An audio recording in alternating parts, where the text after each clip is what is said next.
Neil Young, right? This is actually the summer tour of Joshua Young, and 19th century Unitarian preacher. But this is the first of 5 places across the country where I'm giving this sermon, and I'm hoping you won't mind if I take a selfie with you all. Is that all right? Yeah, sure. Okay, here we go. Look lively. Hi, say hey, everybody. Excellent, thank you. Appreciate that. So, a breath. And then I want you to imagine the most notorious train cargo of its time. The body of a man executed for treason. Imagine half of the populace is simmering with vengeance, and the other half, and perhaps not even that many, are grieving the loss of a hero whose passion for a righteous heaven on earth had inflamed their own. And now, in his failed, tragic, violent mission to free the slaves, he's dead. Imagine decoy boxes that look like coffins but contain no body. Imagine careful attention to routes, for even in the north, this man has enemies. Imagine making the slow journey from Charlestown, Virginia, to North Elba, New York, in the uppermost corner of the eastern part of the state, nearly to Canada.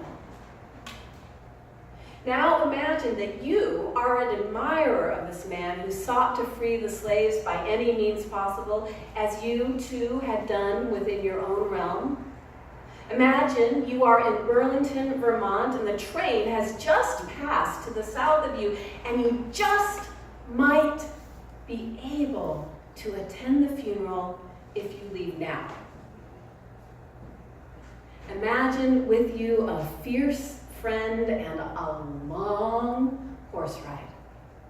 Imagine a stormy night. That Lake Champlain is between you and your destination, not to mention a ferryman who refuses you passage because of the purpose of your journey. Imagine that you are the Reverend Joshua Young. So I don't think this will be news to you, but Unitarians and Universalists have a mixed historical record on the abolition of slavery. We moderns have a tendency to claim our affiliation with those of our religious abolitionist ancestors and to keep in the dusty corners those who advocated only gradualism or who kept silent and profited from the cotton economy of the South. Among those who supported the swift elimination of the institution of slavery, there were some fringe elements. And the ultimate embodiment of this was John Brown, not a Unitarian, but materially supported by people in our ranks, including a group of wealthy Unitarian men called the Secret Six. John Brown is, by all accounts, a controversial figure, even now, 158 years after his raid in Harper's Ferry. People have strong feelings about what he did, not only there in Harper's Ferry, but also earlier in Kansas, when he and his followers, fighting against the establishment of slavery there, he led raids that killed and then denied his extent of the role he played.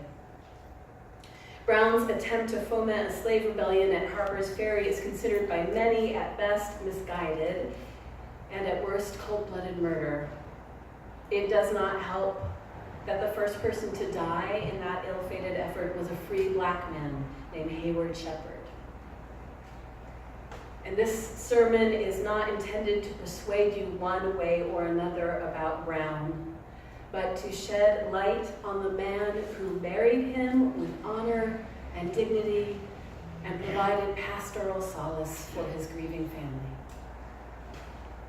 Reverend Joshua Young's small part in the John Brown narrative is not widely known. It's not on Wikipedia, and it's not even on our own Dictionary of Unitarian and Universalist Biography. Not yet. That is part of my summer study leave this year. His name is not in the go-to book on the topic of Unitarians who financially supported John Brown's Quixotic mission. But his story can be found in historical records about the Underground Railroad, in primary texts pieced together from the 19th century, and in the troves of lay historians connected with two of the congregations that he served, three of whom I want to name and thank here: Elizabeth Curtis in Burlington, Vermont, and Melinda Green and Steve Byrne in Groton, Massachusetts. The basic facts of his life are these. He was born in 1823. He graduated from what we now call Harvard Divinity School in 1848, and a year later married Mary Plimpton.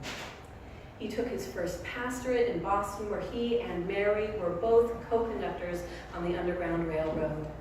And in 1852, Reverend Young was called to be minister in Burlington, Vermont, where the Youngs continued their ministry on the Underground Railroad, though there were others who were far more engaged there. Burlington had become an essential location on the path to freedom, as it became essential to move once enslaved African Americans up to Canada, since the North was no longer safe due to the Fugitive Slave Law of 1850. Part of what came with that law was the rendition of many African Americans who had escaped the South and had come north, and this included Anthony Burns. He was an escaped slave from Virginia who had been living in Boston since March of 1854. And complying with the Fugitive Slave Law, the authorities in Boston arrested Burns on May 24th, 2 months after he arrived. 2 days later, the members of Tremont Temple, a black church in downtown Boston, it's still there. When I worked in Boston, I would walk past it every day. Members of the Boston Vigilance Committee, which involved Unitarian ministers, and a crowd that swelled to 2,000 unsuccessfully attempted to free Burns from jail. And in that melee, a deputy was stabbed and killed. The courts decided that Burns should be returned to his rightful slaveholder, and on June 2nd, with 50,000 people lining the streets in Boston, hopefully in disgust, Burns was led in shackles to the ship that returned him to captivity. It just so happened that Young and nearly every other Unitarian minister in the region was in Boston for professional meetings and witnessed this unjust act of rendition. Records show that numerous Unitarian ministers went back that following Sunday and preached and alerted their congregations to what had just transpired.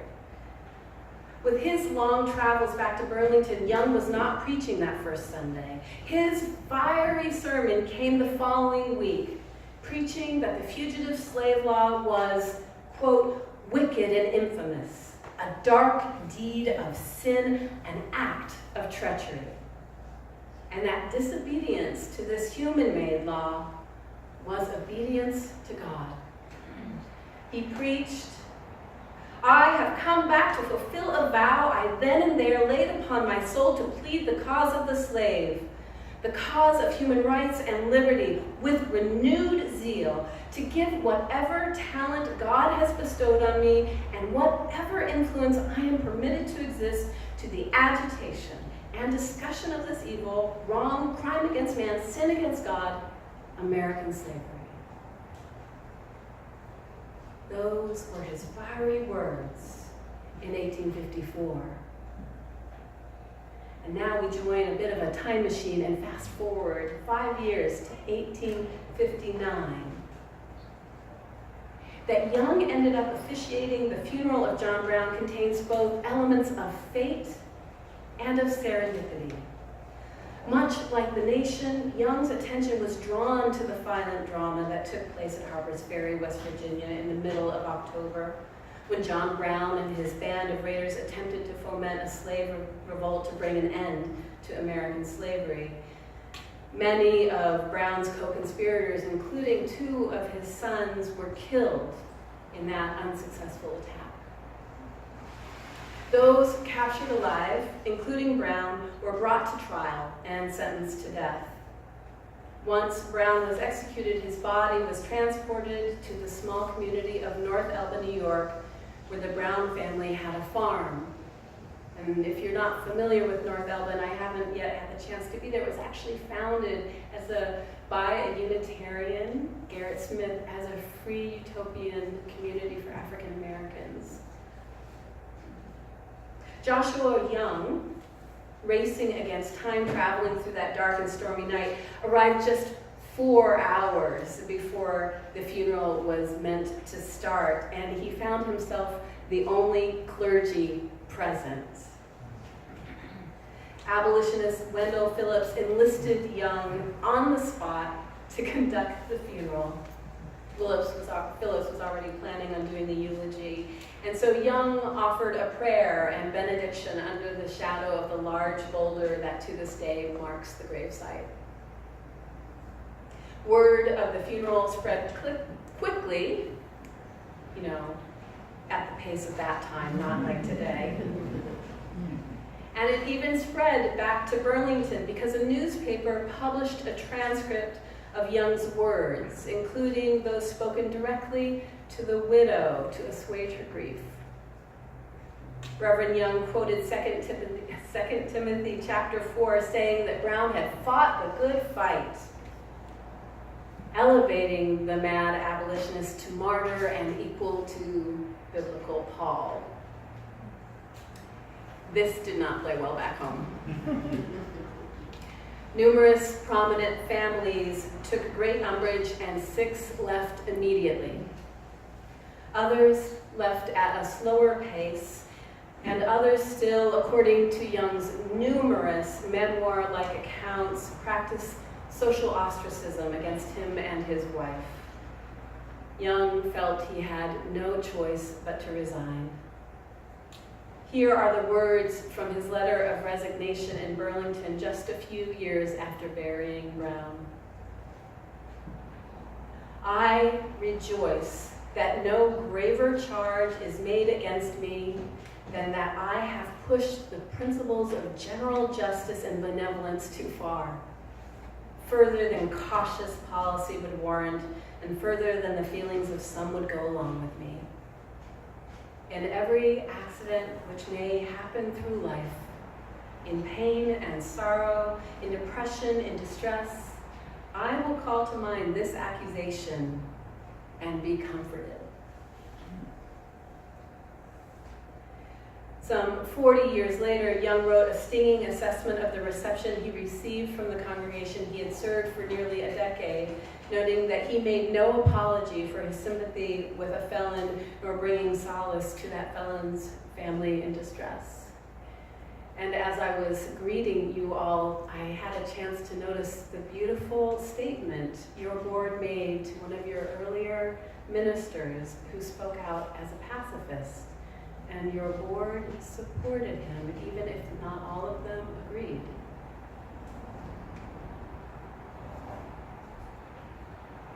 Young went on to serve other Unitarian churches, all in Massachusetts, one in Hingham, one in Fall River, and then finally in December 1875, he arrived at what would be his final pastorate, the then sleepy little town of Groton, where I served as intern minister.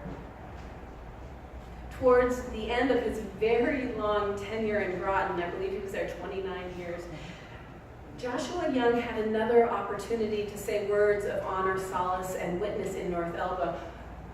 40 years after Brown was buried beneath that giant boulder, in 1899, the bodies of the raiders at Harper's Ferry were located and disinterred. The locations of these unmarked graves had been lost or kept hidden to protect them from vandals. And the bodies were transported north and buried with respect next to ground. 5 years later, in 1904, Reverend Joshua Young died and is buried in Mount Auburn Cemetery in Cambridge, Massachusetts. And last March, I had the great joy of going there and having a selfie with him and Mary's tombstone. As Unitarian Universalists, our faith comes not from the exhaust of motorcycles. It comes from 6 sources, the second of which is the words and deeds of prophetic people, which challenge us to confront powers and structures of evil with justice, compassion, and the transforming power of love. Words and deeds from over 160 years ago are aptly termed prophetic when they still speak to us, when they still preach to us. In 1854, Young preached these words: "To plead the cause of the slave is to plead our own cause, to vindicate your claim and mine to the inalienable rights of life, liberty, and the pursuit of happiness." This is what we moderns call collective liberation, a notion expressed in countless liberation movements over the centuries, uttered, enacted, embodied right now by those on the cutting edge of continued efforts towards racial justice and liberation from all forms of cultural oppression. It is, when it comes right down to it, our 7th principle: respect for that interdependent web of all existence of which we are a part, whether we can see it or not. Or, as Dr. King said much more eloquently, all people are caught in an inescapable network of mutuality, tied in a single garment of destiny. Whatever affects one directly affects all indirectly. I can never be what I ought to be until you are what you ought to be. And you can never be what you ought to be until I am what I ought to be. The deeds of Reverend Joshua Young and their consequences still speak to us, both to inspire and to act as warning.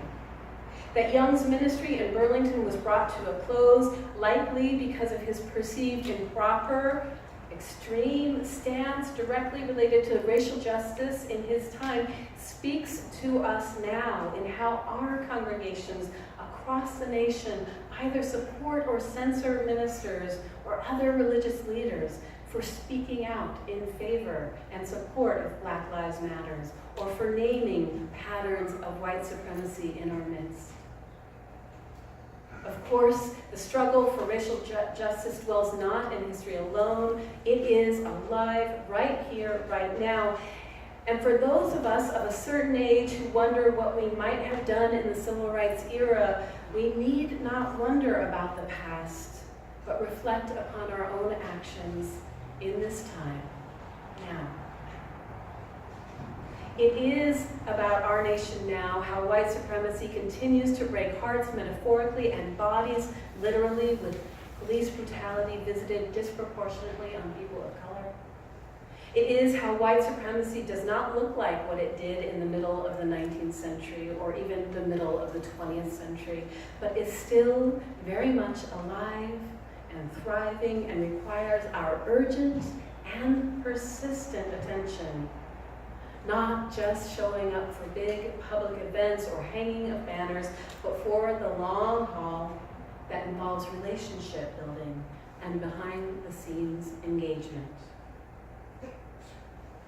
Reverend Joshua Young shared his prophetic vision, calling his white congregation to see their own freedom bound up with the yet-to-be freedom of African-American slaves. To plead the cause of the slave is to plead our own cause. He spoke using the idioms and the social reality of his time, and so with humility in my heart, let me offer an update of his prophetic words to our modern circumstance. We affirm that all lives matter through our declaration that Black Lives Matter. Will you choose to face white supremacy, to diminish its power over all of us, knowing as we do, all liberation is bound up? May we ever work to get free together. Amen. Amen.